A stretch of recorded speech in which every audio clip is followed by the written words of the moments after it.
Remember when I said Kansas was only a basketball school? I was wrong. The Jayhawks with a generational win, Andrew, against Oklahoma, and the Sooners are in trouble. Plus, this week in college football, there was a little shake-up in a couple of the Power 5 conferences. We'll tell you where those conferences stand with just a month till bowl season. And with the selection committee coming out with their first rankings tomorrow, we'll tell you as well where that stands in the CFP race. And Adam Gotkin will go head-to-head with you to talk about a whole lot more when No Pulp starts right now. Kansas State has been on fire this year. Missouri is one of the most fraudulent teams in college basketball. And it was proved They're not going to fire him. He's the best player in program history. Side to Lawrence for the win! Yes! He got it! She is the Shohei Ohtani of college softball. This is a team that's potentially going to be a top 10 team in the country. How you feeling? I'm excited to win the juicer. LSU has captured its very first national championship.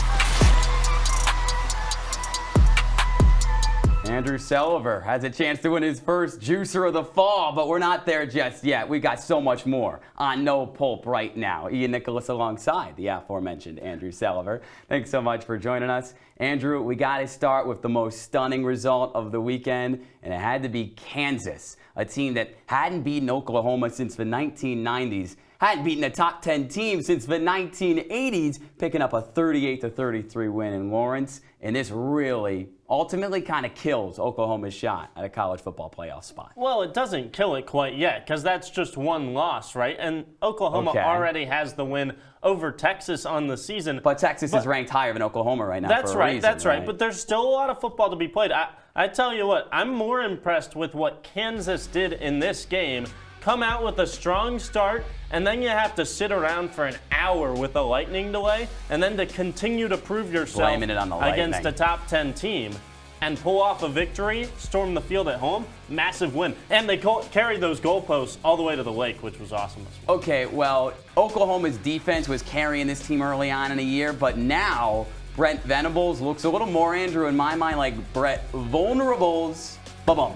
You get it? Because his defense has given up 30 points each in the last 3 games, and he's supposed to be a defensive wizard, right? The guy who came from Clemson fixed his program off his defensive mind, and now just like last year when they went 5-7, their defense against a backup quarterback in Jason Bean, I don't care about the Lightning, a backup quarterback beat him. Yeah, and the offense wasn't great through the air either, and when Oklahoma needed to throw the ball at the end of the game, it really couldn't. Just 14 of 19, under 100 yards, no passing touchdowns, 1 pick for Dylan Gabriel. Problems on both sides of the ball right now, and possibly kind of a Texas win hangover after the win against the rivals, a bye, then just a 2-point win because of a 2-point conversion stop against UCF. That's a good guy in John Reese Plumlee, your quarterback. Now a loss to Kansas. That's back-to-back really bad results for the Sooners. So why do you think they still have a chance to make the college football playoff if Texas is ranked higher than them right now, and you have 4 teams, you see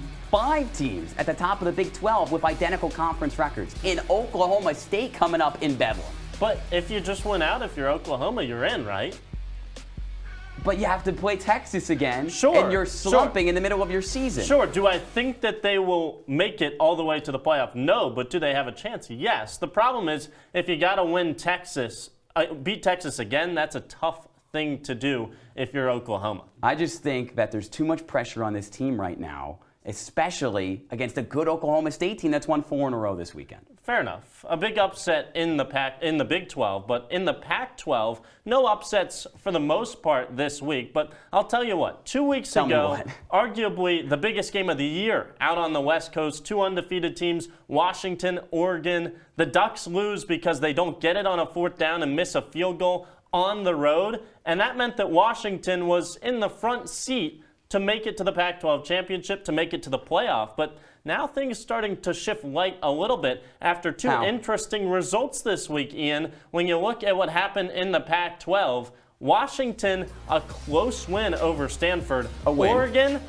a 1-loss battle with Utah, top 15 matchup, blew the brakes off of the Utes on the road. Cam Rising was playing in that game? No, correct? Cam Rising's redshirting for the year. Right, because the backup quarterback who was playing nobodies now ran into a really good team with a dominant front 7, and he looked like a backup quarterback. So I get it. It's tough to win in Utah. I understand, but I still don't really care about that win because you know why? There's one loss. Oregon owns it, and they lost that game, as you said so well, against Washington a few weeks ago, didn't they? But we talk about the hangover for Oklahoma after the win against Texas. A similar thing right now for the Huskies. You only win by 9 against Stanford. I mean, I know the Cardinal beat Colorado, but that's not a good Stanford team. Justin Lamson's a talented quarterback. I understand. Look, we're in Syracuse. I had to bring up the guy, Justin Lamson, but they're still finding ways to win. They haven't had that stumble like Oklahoma had. And Michael Penix is still the best quarterback in the country. Not. Yes, no, he not. is. As Desmond Howard said, and I'm fully believing in him, even though you shouldn't believe in much that Michigan has to say these days. I got that big Penix energy. Andrew, I got that big Penix energy right now. You understand why? Because he's the same age as the guy Bo Nix. He has less starts, he's more dynamic, and he has better weapons. But Oregon's a far more balanced team, and Oregon beat Stanford 42-6. 42-6. So you That's just don't care at all weeks, about the head-to-head result. Back-to-back inconsistent weeks for the Huskies. 1 week your offense doesn't show up. 2 interceptions for Penix against a bad ASU team, and you only put up 1 touchdown offensively and win by a touchdown. And then the next week your defense can't do anything against Stanford, who can't score. I mean, there's major concerns right now. So you don't care at all Washington. about the head-to-head? Right? You're just throwing it out the window? But I want to make sure that people at home know you don't care. If Oregon plays Washington again, Oregon's going to win the football game. All right. Well, when they play them again, Washington's going to be undefeated, and they're going to win the Pac-12 championship. We'll talk more about that later in the show. We got to talk about your favorite team. And I know technically we're not supposed to share biases, but you grew up in Atlanta. You're a Georgia Tech fan. Can I say that? I've said it. I'm shocked that they've made this show. I'll say that. They've made the show because 46-42 final score in Atlanta, North Carolina. The losers. Back-to-back losses for Drake May and Mac Brown. Is this team completely cooked, Andrew? I mean, in terms of a playoff hope, this team is completely cooked. Wasn't that already cooked when they lost to UVA? No, but back-to-back really bad losses, and that's kind of been the rap for Mac Brown is, sure, he might have good teams, but he'll pull out some really bad losses, and you thought, okay, they would learn from this Virginia loss, but no. How much can you blame this on Mac Brown? The Yellow Jackets put up a showing at home. No, you know who put up a show? Gene Chizik. He's the coach I want to single in on the Tar Heel staff. There's a reason why he was out of coaching for half a decade after his previous stint with North Carolina, Andrew, right? The guy cannot coach defense anymore. That's right. His defense gave up over. You see how much they were running for in that fourth quarter? I mean, they ran for over 200 yards in the fourth quarter, Georgia Tech did. Dante Smith averaged 8 yards per carry, and Haynes King averaged 11. That defense is no good, and you feel bad a little bit for the offense because I feel bad for a generational talent on that offense. Omarion Hampton and Drake May did nothing wrong in this game. I mean, they put up 42 points, but still couldn't come away with a win, and playoff hopes are dashed in Chapel Hill. Drake May is in the same situation on the East Coast that Caleb Williams is on the West Coast. Alex Grinch and Gene Chizik, they must be, and I hate to say this, the most hated men in their respective college towns, because they are holding back generational talents from actually doing something on the big stage. That's a fair point. And in the ACC, North Carolina possibly out of the picture now. But you know who is in the picture? Virginia Tech and Louisville. Who would have thought? I mean, obviously, I was high on Florida State in the preseason. I thought they were going to go to the college football playoff. No one else did. But I did not think Louisville and Virginia Tech would be playing on Saturday for potentially a spot to compete against them. Quite a big game on Saturday. And I've got Virginia Tech winning it with Kyron Drones. Wow. That's a new Hokies team after a 1-3 non-conference slate. Well, that's a team. No faith in Jeff Brom. No, I've got the Hokies winning this weekend. As we continue to move along, we move along from one win for a Georgia team to another, and that's the top team in the land. The Bulldogs under Kirby Smart winning yet again, dominating rival Florida 43-20. And the buildup in this one, Ian, was maybe this is an upset week for a Dogs team that really hasn't been challenged too much yet. A lot of experts picking the Gators, including former coach Stan Mullen, and after the game, Kirby Smart took a shot. That we're not gonna, we're not gonna win today, and I'm just like, golly, where's that coming from? It's supposed to be my friend. He didn't like to recruit though, so it gets him. He didn't like to recruit, though. How about that? How about that shot from Kirby Now he's Smart? sitting in his studio. He can. Yeah, that's right. He's sitting in the studio and he's calling Virginia Tech football games on Thursday nights. It doesn't get better than Thursday night in Lane Stadium. No, it doesn't. But Dan Mullen's out. Kirby Smart's on top of the college football world. He can kind of say whatever he wants after his team puts on showings like this. And poor old Georgia. I tell you what, Kirby Smart pulls out miracles to make his players believe that they're not the trusted. underdog. Right. That's what all the great ones do. Tom Brady did it in the NFL, and It's Kirby Smart unbelievable. has done it in the college game. Because, you know what, honestly, there were some speculations about this team. Because year in and year out, they have to turn over the roster.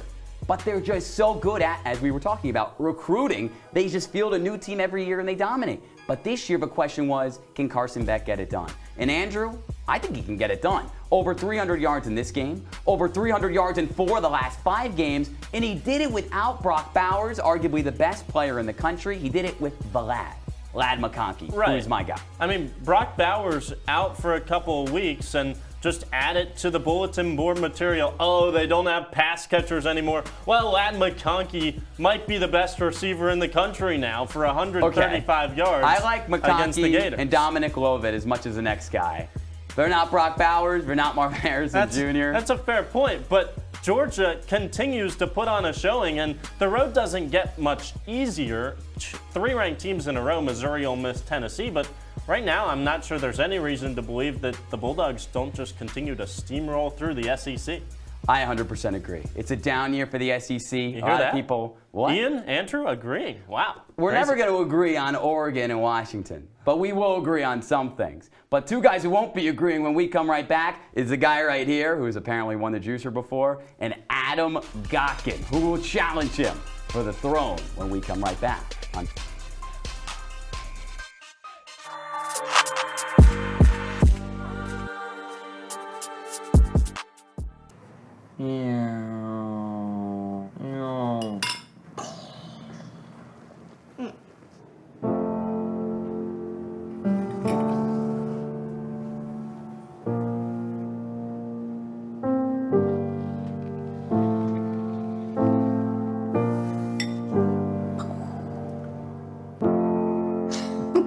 Visit aarp.org/caregiving for information on how to provide even better care for the person who wants to care of you.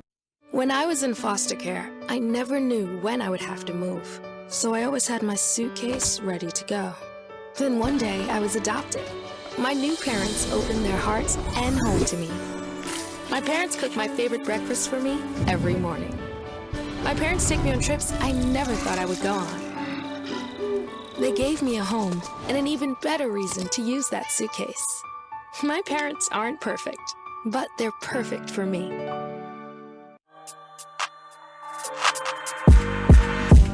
Welcome back to No Pulp. Ian Nicholas alongside my co-host, Andrew Selliver, and the challenger and the juicer, Adam Gotkin. Now, you've heard the intro to his show every week. Andrew brags that he wins the juicer and he's confident in his abilities. But They're stacking the odds against me. Just because I said Just it 'cause once, Georgia stacked the odds against Just because I said it one week doesn't mean we need to play it every single week. I didn't ask for that. Making excuses already, I see. all right, well, let's throw the excuses out the window. Let's get to question number 1 of 3. 3 questions this week. Whoever gets 2 right wins. And Andrew, first question for you.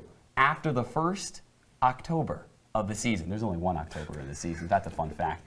Whose stock is going up the most? In the month of October, the team I've got that went up on the stock boards the most, up on Wall Street, well, I've got the Arizona Wildcats out on the West Coast. That's a pick that Adam Gotkin wanted, and I took it from him. That's because the Wildcats went into the month at 3-2, just 1 win in the conference. And everybody's like, wow, this team's probably not making a bowl game. They're no good. And then an overtime loss to USC, a 44-6 win against number 19 Washington, and a 27-24 win over Oregon State. You talk about the toughest conference this year in college football, and guess what? The Wildcats made easy work of it and just shot up the boards 5-3, bowl game on lock for Arizona. Wow. But this is a football team that has 3 losses and is out of the picture of actual meaningful football games. That's I've right. got Ole People Miss. doubted them. Hotty toddy. I love Lane Kiffin's team this year. Just 1 loss, and I think that they have maybe the best quarterback in the SEC. If not the best, definitely the second best in Jackson Dart. This is a team that got 3 solid conference wins this week. Solid? 3 solid wins. If Who'd you they go beat? back, 3 solid wins. 3 solid wins are 3 solid wins. When you look at college football this year, just not losing is a good thing, and they play Georgia next month. You know, the last time they played Georgia, they won. So, I mean, hey, we're talking about an Ole Miss team that has looked good this month. That has just 1 loss. On the court, on the judge, he on the doesn't jury, know who they played, on the executioner. and they don't play Georgia I'm in executing October. this argument. I got to hand out a point here. Your argument is that they beat solid teams and didn't lose? Okay. He didn't even They know have 3 losses. Arizona gets the point. Thank you. Andrew Saliver gets the point. He goes ahead 1-0. But just like Sean Dempsey, VEP of Market Shares, does every Friday here on Citrus TV. That show goes live on 4 on Friday afternoons. Stock goes up, stock goes down. Whose stock went down the most, Adam, in the month of October? Andrew, I'm going to need your help here. We are... Penn State. Yeah, the Nittany Lions. Their stock went way down for me because people were talking about James Franklin team this year as someone that could make the college football playoff. They actually had a real quarterback. No, they don't. Drew Aller did not look good against Ohio State. This team almost lost to Indiana. They beat Indiana, who was 2-5 going into the game, by single digits. This is a Penn State team that, without Chop Robinson on defense, has not looked good at all recently. They're only a 10.5-point favorite against Maryland. The Terps just lost to a horrible Northwestern team, if that says anything about Penn State. Adam, what ranking did Penn State enter the month at? What are they, like 5, 6, somewhere in that it area? was 7. 7, okay. This is a numbers guy. And This is a stocks guy. And they came out of the month at number 9. Yeah, they have no chance now. They've only got 1 loss. They beat Michigan. They make it to the Big Ten title. That's not gonna they happen. win that game. They're in the playoff. Who's Instead, asking for a I'll lot? give you a team that's Who is the 4-0 team? going into the month, and now they're 4-4 because they lost 4 games. That's Washington State. Entered the month of October at 4-0, headed into Pac-12 play, ranked top 15 in the country. And then let's rattle off the losses for Washington State. They lose to UCLA, unranked by 8. They lose to Arizona, unranked by 4-0. Lost to Oregon by 14, and lost to a winless in-conference play Arizona State team by 11. Not one of their losses was to a ranked team. And still, except for Oregon, and still, they're 4-4 after entering the month undefeated and number 13 in the country. I thought you loved Arizona. I do, but they lost to them by 4-0. It's too hot for me in Arizona, to be perfectly honest. And I don't really care about Washington State. Although I came up here last show and I said... They were 4-0, and they're 4-4. Yeah, but Penn State was national title contender, and now they're not. Yes, they still Right. are. No, they're not. They're They have no number 9 chance. in the If country. they can't beat Kyle McCord, they're not beating We've lost J.J. our McCarthy. mind on this show. Point goes to That's Adam terrible. Gotkin. That's terrible. Thank you. Sure, Rightfully so. You couldn't even name 5 players on Washington State. That's why you don't get the point. Okay, Stockman, it's back to you here. Tell me whose stock is going up the most in November, and tell me why Sean Dempsey should pick you to be on Market Shares this week. I'll give you a team that's ranked number 8 in the country. It's the Alabama Crimson Tide, and you'll say, what? That's not a team that can go very far up. Well, yes, they are, because nobody's talking about Nick Saban and the Crimson Tide. Nobody said a word about them since they lost their 1 game of the year to Texas and then put out 2 quarterbacks that stink, and Saban knew it in an exhibition against South Florida because he knew what he was doing. And now they've got the Tide rolling. Best coach in the land is going to get wins over LSU, Kentucky, Auburn, and then...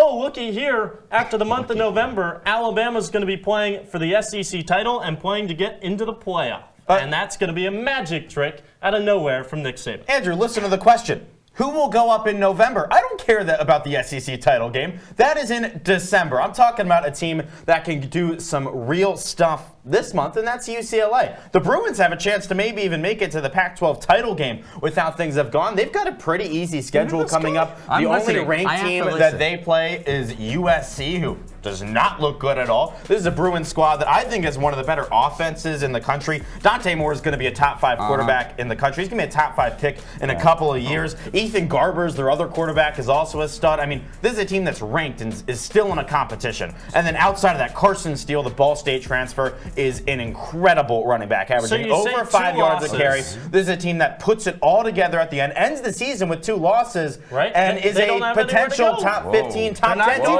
Alabama's staying at like 9. They're I'm going to ringing get the bell on Wall Street. One of them's got a chance to go to the playoff.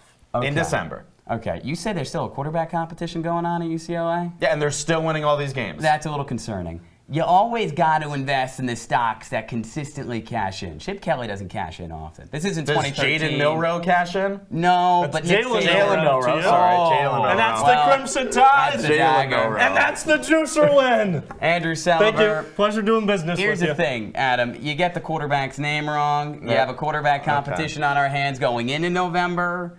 We've got a problem. I'm ready to win the juicer, everybody. You know what? I have a feeling next time around it won't go your way. You're just getting too lucky on this show. But you know, has any opponent ever won? I've won and he's won. Exactly. We've all done it before. You couldn't get it done. Get this guy off the Let's show. see what 4 teams can get it done in a college football playoff race. When we return, Andrew and I reveal our selections for the top teams that we think make the playoff before the selection committee gets to it on Tuesday.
We're back.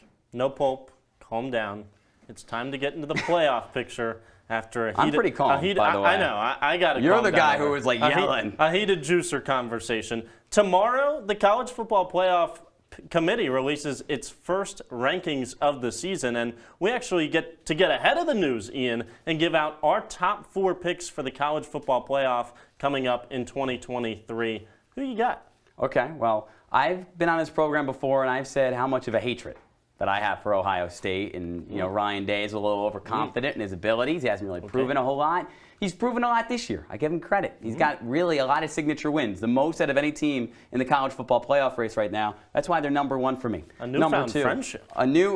It's more of like a part-time partnership. Okay, that's fair. Because I just have no choice, right? They've left me. #2 is Georgia.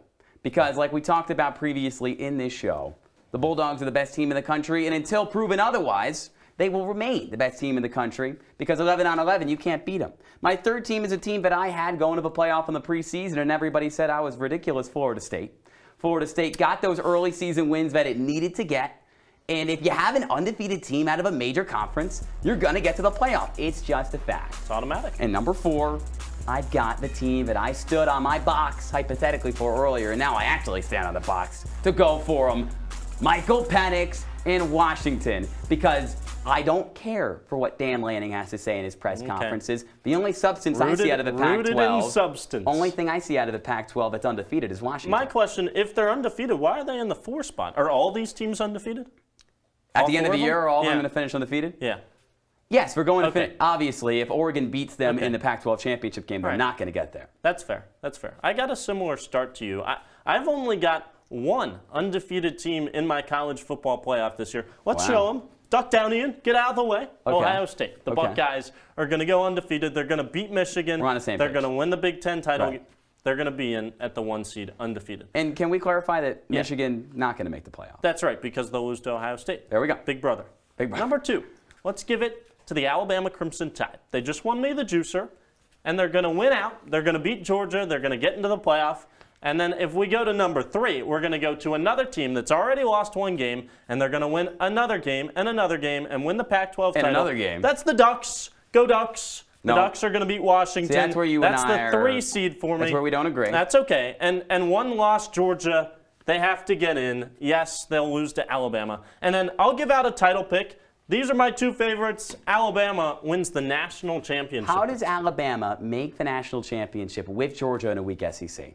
Because they're good at football. And Nick Saban is the best coach in the country. Okay, you're living in a few years ago. All right. Well, we'll tell you on the other side of a quick break what we thought were the best moments this week in college athletics. Our final words are next when we return to No Pulp.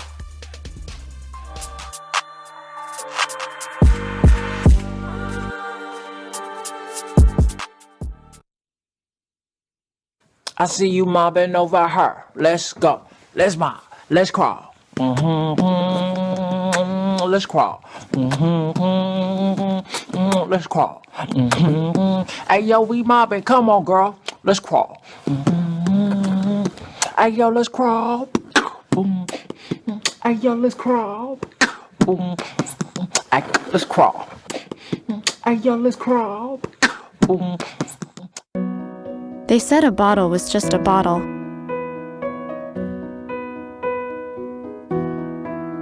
That no one would ever notice me.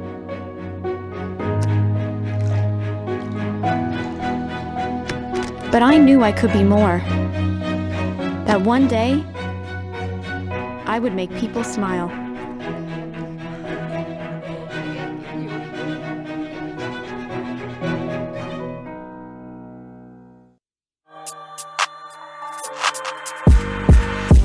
Hey everybody, Ian Nicholas back here on No Pulp. You'll hear from Andrew Salver in just a second, but first, I gotta show you my play of the week this year. Play of the week this year. Okay, I'm getting a bit ahead of myself. I meant to say my play of the week from my player of the year, Marvin Harrison Jr. You need to get one more look at this. He gets punched in the face when making this catch. Jaw-dropping is the perfect way to describe it in a gutsy win against Wisconsin where Kyle McCord played bad. Once again, Maserati Marv bailed him out, and that's why he's the best player in the country over Brock Bowers, who's hurt. Ian, I'll take you to the great state of Indiana, South Bend, Indiana, to be exact, for my play of the week. Sure, the Irish might have lost to the Buckeyes earlier this season. Had they not lost to the Cardinals of Louisville, they'd still be in the conversation for the playoff. It's thanks to plays like this. How about Chris Tyree? He fields the punt inside his own 20. He's tackled once, he's tackled twice, he's tackled 3 times, and he ducks under, and he sprints past, and he dodges, and he jukes, and he takes it all the way 82 yards to the house for Chris Tyree, a punt return touchdown that started an onslaught of scoring for Notre Dame. Every team that plays Pitt this year has put on an onslaught because the Panthers are 2-6. This is not the same Pitt team that had Kenny Pickett and Jordan Addison. And you know what? I think their head coach, Pat Narduzzi, agrees. I'll go back. I mean, you, as a football coach, you lose a lot of good players a year ago. You think as a coach you're gonna replace them. We obviously haven't. And again, it starts with me. It starts with you. It should have always started with you, Coach. You should have never said we don't have good players. That's your job. Aren't you the guy who slandered Deion Sanders earlier on this year for doing his job, getting good players to come to his team? Wasn't it you who said if we were in the Big Ten, we'd be winning every single year? And was it you who ran out of those good players and now is going to be run out of town because people are quote tweeting that exact clip on Twitter, or X, whatever you want to call it. They're quote tweeting it, and it's not just pundits and media people, it's his own players. That's how you lose a locker room 101. See you later, Coach. So Ian takes the negative route for his final word. For my final word, I'll take a little more of a positive route. And one of the best things I saw this week in college athletics, we've already talked 29 minutes about football, so let's take you to some college basketball. I know it's not ready for the regular season yet, but I don't care. It's time for an exhibition, a packed house in Lansing, Michigan State and Tennessee. The band's there, the students are all there. An electric atmosphere. It was Sunday. I had already watched enough football on Saturday. I didn't need to watch the NFL, so I said, oh, you know, there's an exhibition. Probably not going to be a good game. But no, we were throwing down dunks on people's heads. We were making it rain from down deep. And these two teams put on a show, an 89-88 win for Tennessee. And at the end of the day, we're wearing our Hawaiian shirts. We can all shake hands because we raised a lot of money and funds for relief in Maui, a place that means so much to college basketball. And boy, after that performance by those two teams, I can't wait for the college basketball season to begin, Ian. Fair enough, Andrew. Very passionate. Were you there? It felt like you were almost there. The game was so awesome. Good. Well, it was an awesome week for college athletics, period. Always awesome to be alongside Andrew Selliver. Ian Nicholas signing off for our entire No Pulp crew. We'll see you soon.